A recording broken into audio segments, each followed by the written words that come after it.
है।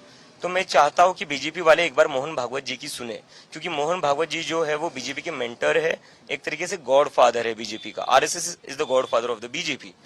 तो मैं चाहता हूं कि बीजेपी वाले सुने उनके मेंटर्स की। क्या ऐसा है कि बीजेपी ने आरएसएस का सुनना बंद कर दिया है, मोहन भागवत जी का सुनना बंद कर दिया है?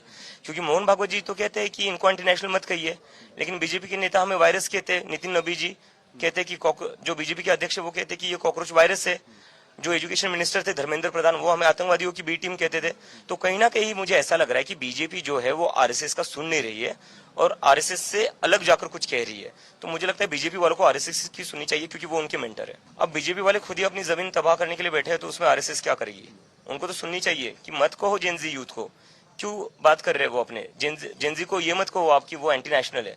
जेनजी को मत कहो आपकी वो देश विरोधी है। वो क्या कर रहे हैं? वो अपने एजुकेशन के लिए प्रोटेस्ट कर रहे थे, वो अपने हकों के लिए प्रोटेस्ट कर रहे थे। तो उसके लिए कैसे आप किसी को आतंकवादी या एंटी नेशनल कह सकते हो?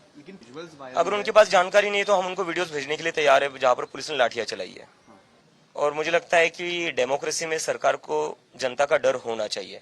तो आउटरीच वो कर रहे हैं, इस देश के युवाओं ने उनको मजबूर किया है कि अब आपको एजुकेशन पर बात करनी पड़ेगी, वरना 10-12 साल में ये लोग कहाँ एजुकेशन पर बात करते थे।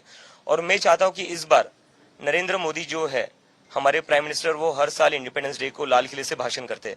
इस बार का जो उनका भाषण है वो देश के युवाओं के लिए हो, देश की जेनजी के लिए हो, और वो बताए कि एजुकेशन पर उन्होंने जेनजी के लिए क्या क्या किया है। वो बताए कि देश के युवाओं के लिए वो बेरोजगारी पर क्या काम करे, कैसे बेरोजगारी कम करेंगे।